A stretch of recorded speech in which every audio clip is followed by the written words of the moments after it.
동화 가운데 언제나 후회만 하는 사자라는 제목의 동화가 있습니다. 이 동화 내용이 이런 겁니다.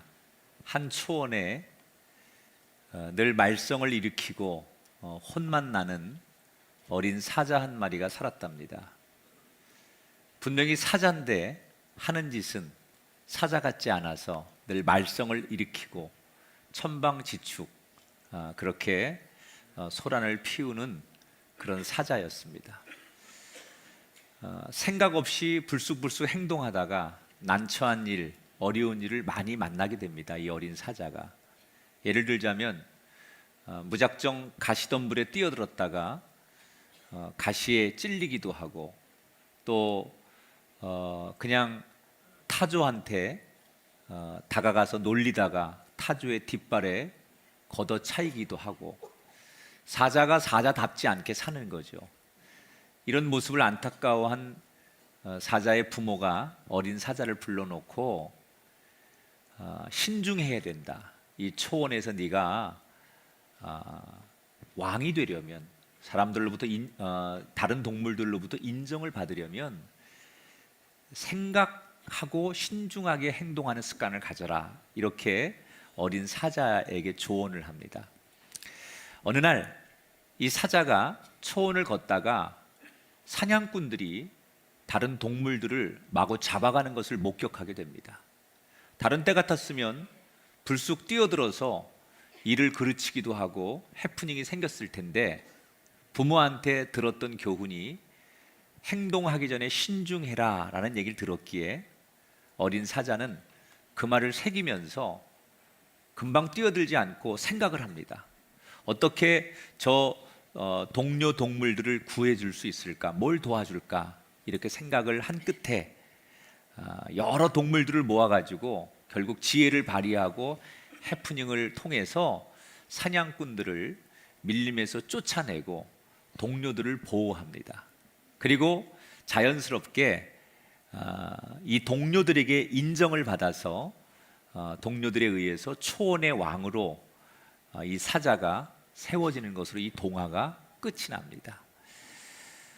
언제나 후회만 하는 사자라는 이 동화 속에 나오는 이 사자가 평생을 후회만 하다가 진짜 남들로부터 인정받는 그런 때가 언제냐? 말로만, 생각으로만 하는 후회가 아니라 자기의 삶이 실제로 바뀔 때, 생각한 것을 행동할 때 사자가 사자로 인정을 받게 된다라는 교훈의 동화입니다. 우리 그리스도인들의 삶도 그렇다고 생각합니다. 우리 인간은 약합니다. 저와 여러분은 완벽하지 않습니다. 그래서 우리는 늘 죄성을 가지고 있기 때문에 항상 무너지죠. 우리는 죄를 짓고 넘어지죠. 그리고 나면 후회해요. 특히 그리스도인들은 그렇게 자신이 저질러 놓은 행동과 과거 삶의 후회를 하면 하나님 앞에 나와서 반드시 회개 기도를 드립니다. 근데 많은 사람들이 내가 잘못한 것을 뉘우치고 하나님 앞에 나와서 눈물로 또는 내 목소리로 내 잘못을 고백하는 회개 기도를 드린 것으로 나는 회개했다라고 생각합니다. 그것은 물론 전혀 자신의 잘못을 느끼고 회개하지 않는 사람보다 나은 거지만, 진정한 의미의 회개 기도는 눈물로 회개했다고 해서 회개 기도가 아니라 내가 잘못을 인정하고 회개 기도를 드린 다음에 삶의 자리에 돌아가서 기도한 대로 살 때, 그때 그 회개 기도는 완성되는 것이다. 오늘 그렇게 우리에게 삶으로 이야기하는 역대상 21장의 다윗의 이야기를 소개해 드리려고 합니다. 다윗이 하나님의 도움으로 나름대로 나라가 안정이 됩니다. 대내외적으로 다윗의 왕국이 어느 정도 안정기에 들어가던 어느 날, 다윗이 밑에 요압 장군과 신하들을 불러가지고 이렇게 지시를 합니다. 이 나라에 백성들의 숫자를 헤아리는 인구 조사를 해봐라. 자, 나라가 안정된 상황에서 왕이 통치를 하기 위해서 백성들의 숫자를 센다. 이건 너무나 당연한 일이에요. 한 나라의 왕이 어디에 어느 연령층에 몇 명의 백성들이 존재하는가, 이것은 통치를 하기 위해서 가장 기본적인 개념입니다. 가치 있는 일이죠. 그런데 다윗의 이 인구 조사를 하는 당연한 상식적인 이 사건을 성경은 대단히 냉소적으로 표현합니다. 자, 어떻게 성경이 이 다윗이 인구 조사하는 것을 평가하느냐? 오늘 21장 1절에 이렇게 표현하죠. 사탄이 일어나 다윗을 충동하여 이스라엘을 계수하게 하니라. 다윗이 지금 순수하게 인구 조사하는 것을 그렇게 보지 않아요. 성경은 어떻게 봤다고요?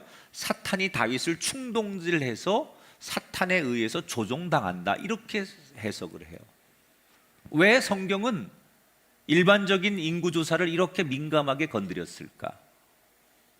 제가 거기에는 이 다윗이 인구 조사를 하는 목적과 동기가 잘못됐기 때문이라는 거예요. 단순히 왕이 통치를 하기 위해서, 백성들과 소통하기 위해서 인구 조사하는 거라면 뭐라고 할 얘기가 없는데, 다윗의 의도는 어떤 거였냐면 더 많은 군대를 양성해서 군인들이 될 수 있는 숫자가 얼마나 됐는지를 알아보기 위해서 인구 조사를 하는 거고, 그렇게 해서 더 많은 군대를 조직해서 지금보다 더 넓은 영토, 힘 있는 왕이 되고 싶은 욕망, 야망에서 오늘 인구 조사를 하게 됐다는 거예요. 여러분, 다윗은 어떻게 해서 왕이 됐습니까? 들에서 양을 돌보던 목동이었습니다. 그런데 하나님께서 그 다윗에게 은혜를 주시고 힘없는 다윗에게 말씀으로 함께 하시고 그 다윗을 인도하셔서 다윗이 전쟁의 영웅이 되고 나라의 왕이 되고 승리자가 됐어요. 다시 말하면 하나님의 인도함대로 여기까지 온 거고 하나님의 은혜로 여기까지 온 사람이에요. 그가 골리앗 앞에서 했던 유명한 말이 있어요. 너는 칼과 창으로 내게 오지만 나는 만군의 여호와 하나님의 은혜로 내게 간다. 이게 다윗이 가지고 있는 철학이고 다윗의 장점이에요. 그동안 전쟁하면서 군대의 힘으로, 사람의 힘으로 전쟁에 이긴 게 아니에요. 그런데 어느 날부터 다윗이 생각이 달라졌어요. 내가 전쟁의 경험이 생기고 승리의 경험이 생기다 보니까 하나님의 은혜 아니고도 내 힘으로, 내 전략으로, 내 머리로, 내 전술로 얼마든지 전쟁에서 이길 수 있다는 자신감이 생기기 시작한 거예요. 지금보다 더 큰 나라를, 더 많은 땅을 차지할 수 있다라고 하는 자기의 경험을 통한 야망이 생기기 시작했다는 거죠. 그래서 은근히 하나님 없이도 내 힘으로 군대를 조직해서 더 넓은 땅과 더 넓은 제국을 완성할 수 있다라고 하는 생각이 어느 날부터 생기기 시작한 거예요. 여러분, 인간의 마음에는 다 저나 여러분이나 죄성이라는 게 있어요. 인간은 죄를 짓고 싶은 본능이 인간에겐 계속 끌어오르는 거예요. 근데 이것을 어떻게 절제하느냐? 어떤 사람은 신앙을 가지고 그걸 절제하고, 어떤 사람은 윤리라는 걸 가지고 절제하고, 어떤 사람은 뭐 상식이라는 걸 가지고 상식적으로 내가 그러면 안 되지, 이래서 자기 안에 끌어오르는 죄성을 누르는 거예요. 통제하는 거죠. 그런데 사탄이 어느 날 내가 더 이상 통제할 수 없도록 나한테 거기에 집착하고, 오늘 성경에 나오는 대로 충동질을 하는 거죠. 그래서 내 마음속에 어떤 생각에 집착하게 해요. 그게 돈이 되었든 권력이 됐든 욕망이 됐든 간에 사탄이 내 마음속에서 그것에 막 집착하게 만드는 거예요. 그러면 그때는 신앙으로도 윤리로도 또는 상식으로도 내가 억누르던 내 죄성이 더 이상 절제되지 않아서 집착하는 그 순간 그 죄성이 확 폭발을 하는 거죠. 그래서 사람이 무너지는 거예요.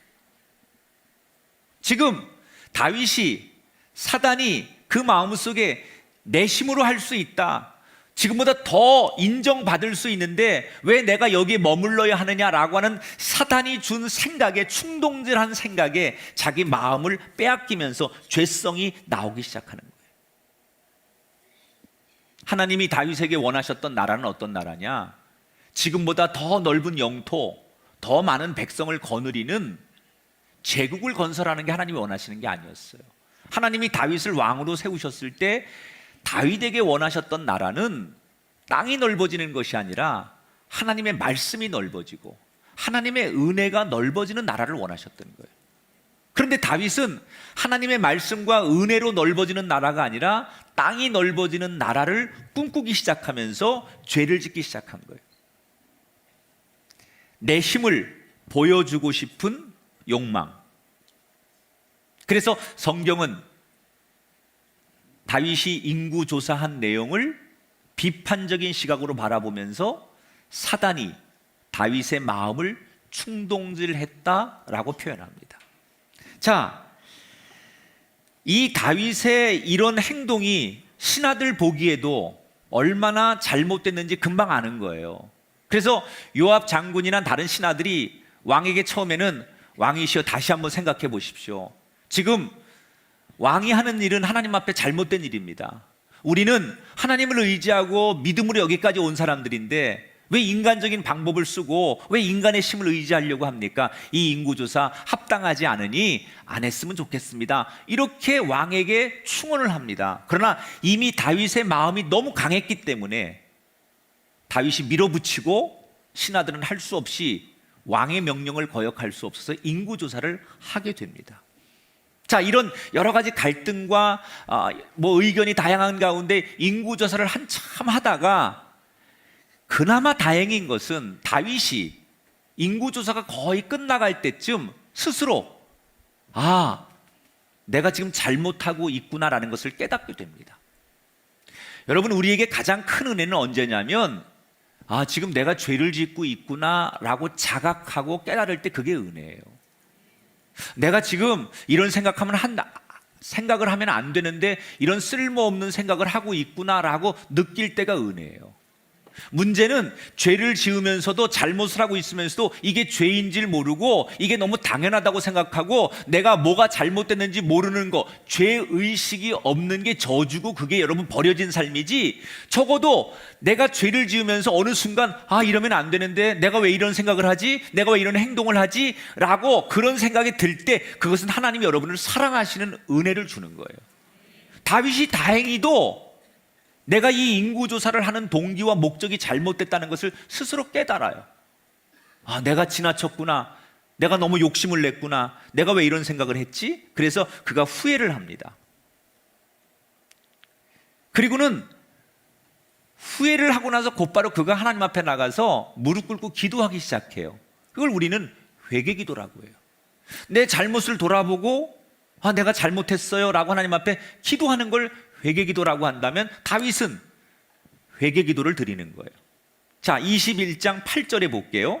다윗이 하나님께 아뢰되 내가 이 일을 행함으로 큰 죄를 범하였나이다. 이제 간구하오니 종의 죄를 용서하여 주옵소서. 내가 심히 미련하게 행하였나이다. 철저하게 자신의 죄를 회개하는 거예요. 그리고 하나님 앞에 용서를 구해요. 자, 지금까지의 그 학습 효과는 어떤 게 있었냐면 다윗이 이전에도 하나님 앞에 죄를 짓고 용서를 구하면 하나님은 그 다윗을 용서하셨어요. 그러니까 이번에도 다윗이 비록 죄를 지었지만 하나님 앞에 참회하고 용서를 구하는 기도를 드렸으니까 하나님께서 용서하시는 게 맞아요. 다윗은 그것을 기대했을 거예요. 그런데 다윗이 기대한 것대로 되지 않아요. 하나님께서 선지자 갓을 통해서 뜻밖의 말씀을 전하시는데 내가 너를 용서하기 전에 3가지의 징계를 내리리라. 벌을 내리겠다. 첫 번째, 3년간 나라의 기근이 들 것이다. 두 번째, 3달 동안 적군을 피해서 네가 도망을 다니게 만들든지 아니면 3일 동안 온 나라에 전염병이 퍼지게 할 건데 이 셋 중에 네가 하나를 선택해라. 자, 여러분, 하나님은 다윗이 원하는 대로 다윗의 소원을 들어주지 않았어요. 다윗은 비록 자기가 잘못을 했지만 하나님 앞에 회개하면 하나님께서 너 다음부터 그러지 마. 2번 다시 이런 죄 짓지 마. 이러고 용서해 주기를 다윗은 기대했던 거예요.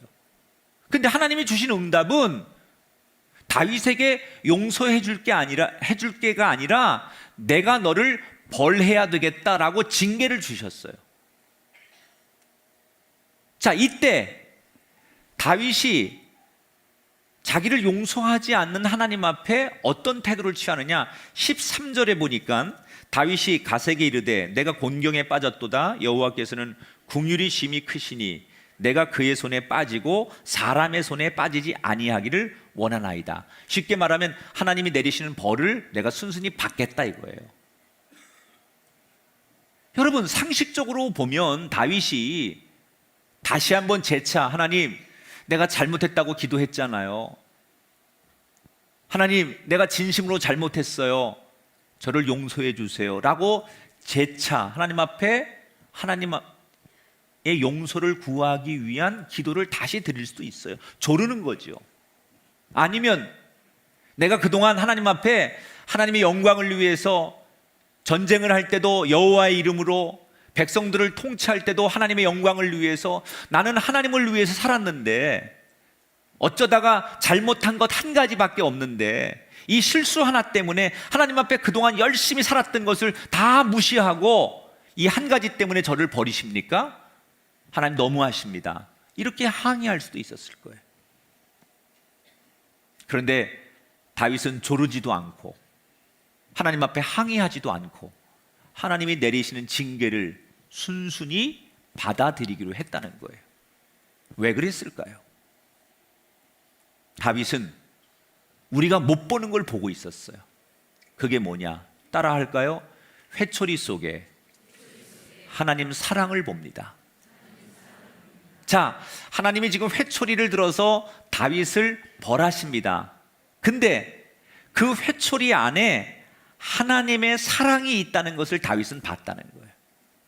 회초리를 맞으면 아픕니다. 고통스럽습니다. 그러나 하나님의 의도는 나를 아프게 하는 것이 목적이 아니라 그 아픔을 통해서 다시는 잘못된 길을 가지 말라라고 하는 하나님의 본심, 진짜 깊은 사랑, 이것을 다윗이 봤기 때문에 내가 매를 맞더라도, 고통을 당하더라도 하나님의 그 의도를 알기 때문에 그 매를 순순히 받아들였다는 거예요. 어떤 부모님들은 자식이 원하는 것을 다 해주는 게 사랑이라고 생각하는 부모들이 있어요. 대개는 그런 면에서 많이 좋아지긴 했지만 지금도 카페나 식당이나 이런 공공장소에 가서 아이들이 너무 시끄럽거나 남에게 피해를 주는데도 그냥 두는 부모들이 있더라고요. 어떤 부모는 평생 자기 등골이 휘어지도록 자식이 해달라는 것을 다 해주는 부모가 있어요. 왜? 자식이 원하는 대로 다 해주는 게 그게 사랑이라고 생각하기 때문에 그래요. 여러분, 우리가 부모가 대부분 알잖아요. 자식이 원하는 걸 다 해주는 게 진짜 사랑입니까? 아닙니다. 때로는 자식이 원하는 것을 해주지 않는 게 진짜 부모의 사랑이에요. 조선 중기에 학자였던 퇴계 이황 선생님이 일화 가운데 이 이황 선생의 손주가 안도라는 손주가 있었어요. 근데 이황 선생님이 이 손주를 너무너무 이뻐해요. 얼마나 이뻐했는지 16년 동안 그 손주가 자라나는 동안에 편지를 계속 써줍니다. 손주를 위해서. 그런데 그 편지가 지금 우리에게 후세대에게 이렇게 보존돼서 전해진 게 한 125통 정도가 지금 보존돼서 전해지는데 나머지는 없어진 거죠. 많은 편지를 썼을 텐데 다 소실되고 전해지는 것만 125통이 남았는데 그 편지의 내용은 어떤 거냐면 예를 들면 그런 거예요. 그 손자가 과거 시험에 합격했을 때 할아버지로서 너무 기뻐했던 이야기. 그 손주가 뭐 사춘기를 겪으면서 흔히 있는 뭐 고민들, 연애 상담, 세상 사는 이야기, 이런 걸 할아버지로서 손주가 너무 이쁘니까 글을 통해서, 편지를 통해서 그 손주와 나누는 이야기. 자, 그런데 어느 날 이렇게 아끼던 안도라는 손주가 이제 커서 장가를 갔는데 아들을 얻었어요. 얼마나 이뻐요. 그래서 이 할아버지가 너무너무 기뻐하는 거예요, 이황이. 그런데 하필 이 안도의 아내가 아기를 낳은 지 얼마 안 돼서 또 임신을 해요. 그러다 보니까 젖이 안 나오는 거예요. 어린 아기에게 젖을 먹여야 되는데. 그래서 이 손자가 할아버지 이황한테 이렇게 요청을 합니다. 할아버지 하인 중에 얼마 전에 딸을 낳은 하녀가 있지 않느냐, 그 하녀를 내게 유모로 보내달라, 이렇게 요청을 합니다. 자, 그러면 상식적으로 이황이 자기가 그렇게 아끼는 손자의 부탁이니까 자기 하녀를 유모로 보내줄 수 있는 게 상식 아닙니까? 그런데 이황이 이걸 거절해요. 그렇게 아끼는 손자인데. 그러면서 유명한 말을 남기죠, 이황이. 내 자식 살리겠다고 남의 자식을 굶겨 죽일 수 있겠느냐, 그러니 조금만 참아봐라. 이 손자가 그 뒤에도 할아버지 이황에게 몇 번 더 요청을 했지만 그때마다 이황은 매몰차게 손자의 요청을 거절합니다. 그런데 이 안도가 그 젖이 안 나오니까 할 수 없이 죽을 먹이면서 아기를 키우다가 이 아기가 불행하게도 2돌을 넘기지 못하고 죽습니다. 이때 이 소식을 듣고 이황 할아버지가 친구들 앞에서 진짜 꼭꼭 소리를 내면서 대성통곡을 한다는 거예요. 자, 이런 상황이 생길 줄 알면서 이황은 왜 그렇게 정말 눈에 넣어도 아프지 않은 손자의 요구를 거절했던 것일까? 그가 남긴 말 속에 답이 있는 거예요. 내 자식 살리자고 남의 자식을 굶기는 그런 일을 내 자식에게 주는 게 사랑이 아니라는 거예요. 지금 당장 살리기 위해서 그렇게 해주면 내 사랑하는 손자가 평생 남을 우습게 생각하고 군림하는 사람이 되고 배려 없는 사람이 되는 것, 그게 내 손자를 위해 살 일이 아니라는 것을 할아버지는 알았던 거예요.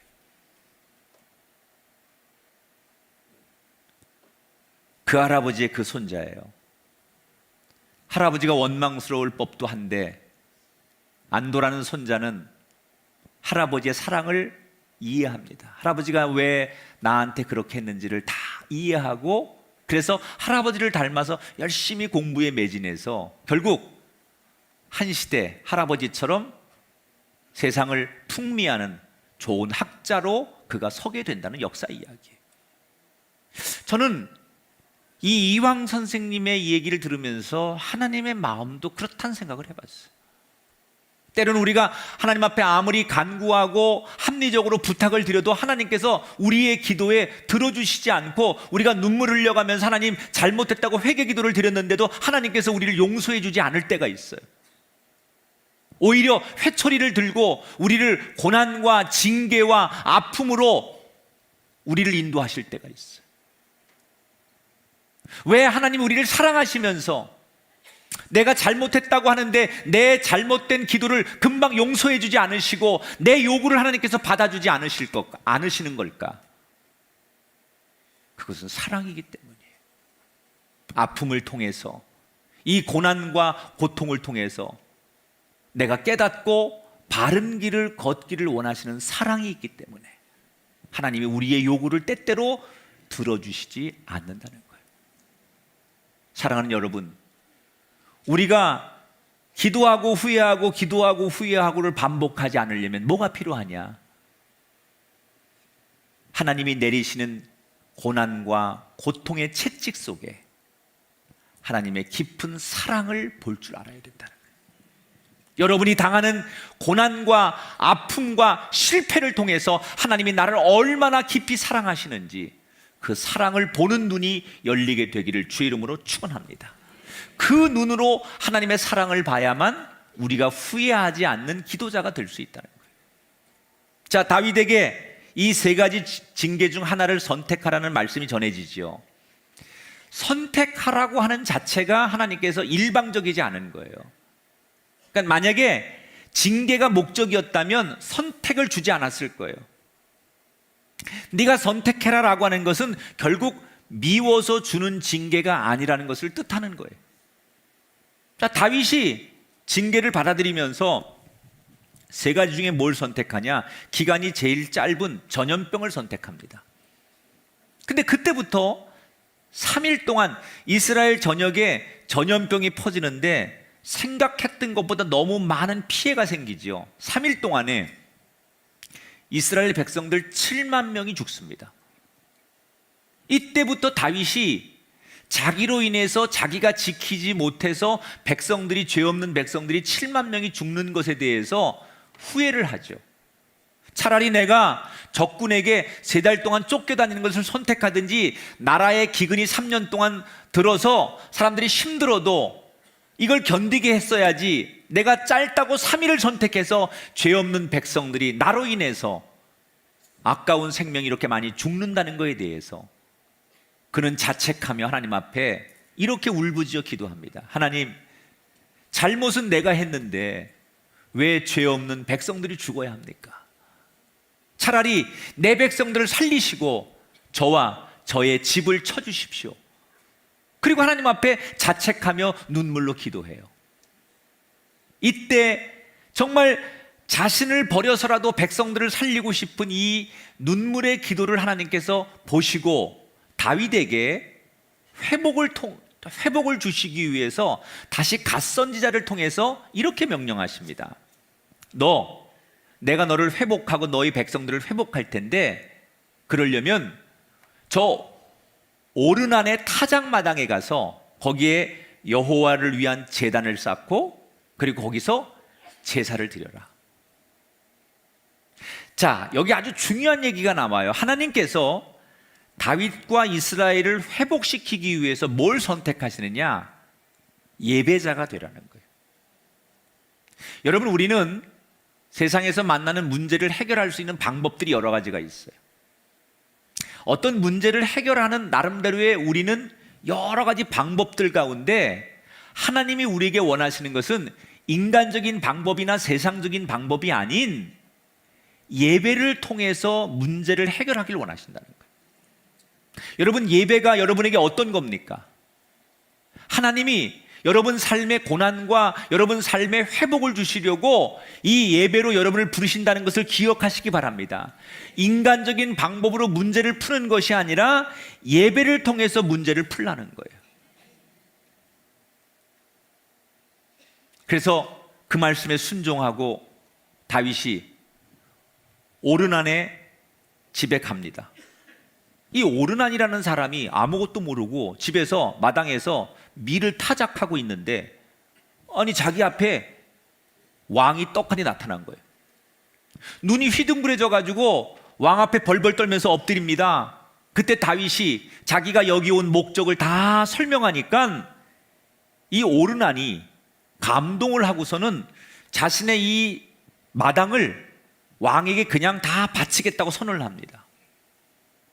여러분, 사실 다윗이 하나님 앞에 너 오르난의 집에 가서 그 마당에다가 단을 쌓고 거기서 예배를 드려라 이렇게 명령하셨을 때 문제가 하나 있습니다.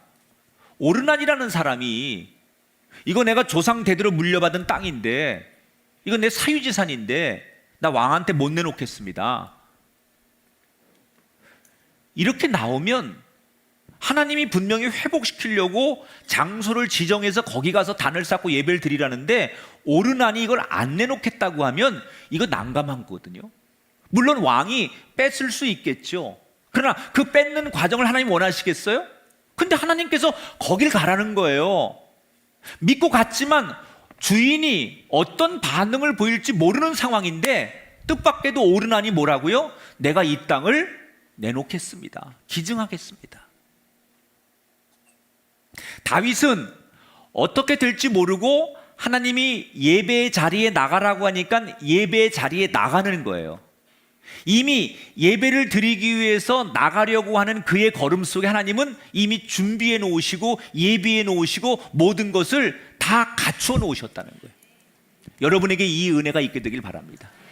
여러분이 주일을 기다리고 이 거룩한 예배를 이미 드리기 위해서 하나님의 전에 올라오는 마음을 갖고 내가 무슨 일이 있어도 하나님 앞에 예배를 드려야지, 내가 하나님 앞에 예배자가 돼야지, 이렇게 여러분 삶을 예배의 자리로 가지고 나오려고 마음 먹을 때 하나님은 여러분의 인생에 준비해 놓고 예배해 놓으실 것을 미리 허락하시는 줄 믿습니다.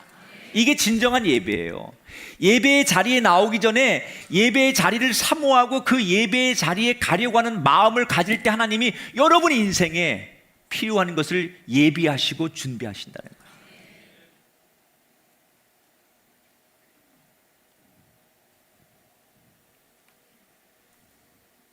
다윗이 감동하죠. 그러면서 다윗이 이 오르난에게 그 자리에서 이렇게 고백을 해요. 자, 이 고백을 한번 보세요. 이 고백이 우리가 예배자로서 예배라는 게 뭔가를 아주 정확하게 규정하는 정의가 되는 말씀이에요. 24절 같이 읽어볼게요. 시작. 다윗 왕이 오르나에게 이르되 그렇지 아니하다. 내가 반드시 상당한 값으로 사리라. 내가 여호와께 드리려고 내 물건을 빼앗지 아니하겠고 값없이는 번제를 드리지도 아니하리라. 자, 한번 따라합시다. 값없이는 번제를 드리지 아니하리라. 저는 이 말이 예배의 속성이라고 생각해요.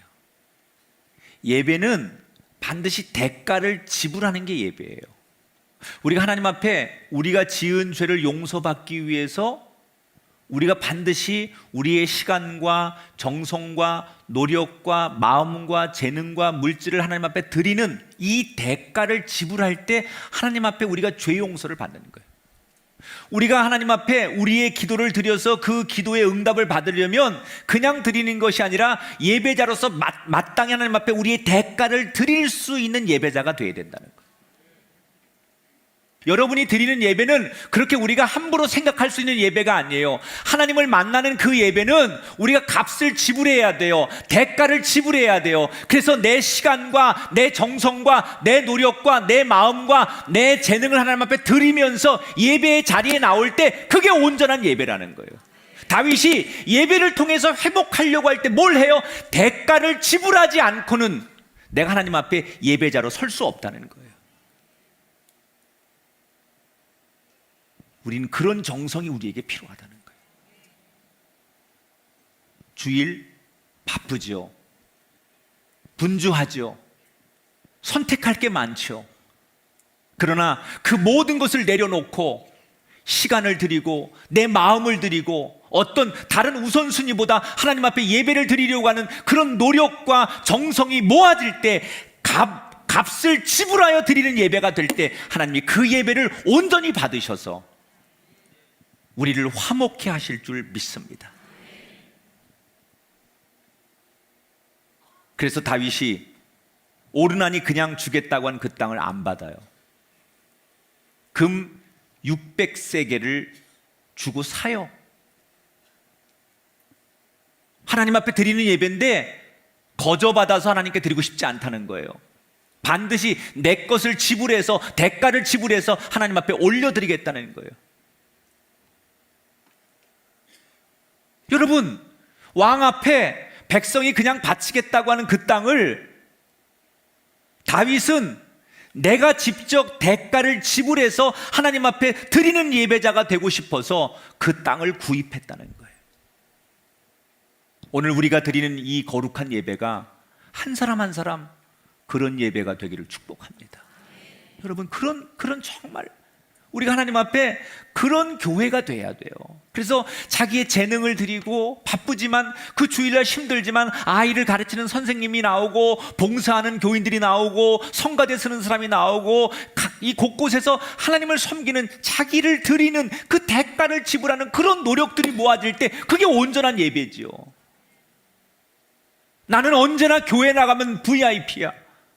어서 오십시오. 오기만 하십시오. 뭐 이런 것들이 너무 익숙하다 보니까 나는 가서 당연히 예배만 드리고 참여만 하면 된다고 생각하는, 그건 진정한 예배가 아니라는 거예요. 값없는 예배, 아무런 대가도 드리지 않고 참여만 하는 예배가 아니라 내 대가를 지불하는 예배자. 값없이는 번제를 드리지 아니하리라. 이 다윗의 예배론을 우리가 배워야 된다는 거예요. 또 하나 저는 오늘 이 본문에 감동적인 게 하나 있어요. 그게 뭐냐? 다윗이 지금 하나님 앞에 회개하고 엎드리고 겸손해졌는데, 하나님 내가 잘못했습니다. 그리고 하나님 앞에 겸손하게 회개 기도를 드렸는데, 일어나서 백성들 앞에서는 자기가 왕이기 때문에 군림하고 권력을 휘두르는 왕으로 쓰지 않고 하나님 앞에 엎드린 그 모습 가지고 일어나서 백성들 앞에서도 여전히 겸손하고 하나님 앞에 엎드려 있고 하나님 앞에 참회했던 그 모습으로 사람들 앞에 섰다는 거예요. 그래서 오르난의 타작마당을 사는 거예요. 여러분, 하나님 앞에는 겸손했는데 돌아서서 사람들 앞에서는 군림하고 하나님 앞에서는 엎드려서 눈물 흘리고 참회했던 사람이 사람들 앞에 일어나서는 자기 할 말 다 하는 삶을 사는 사람을 우리는 이중적인 삶을 산다고 말해요.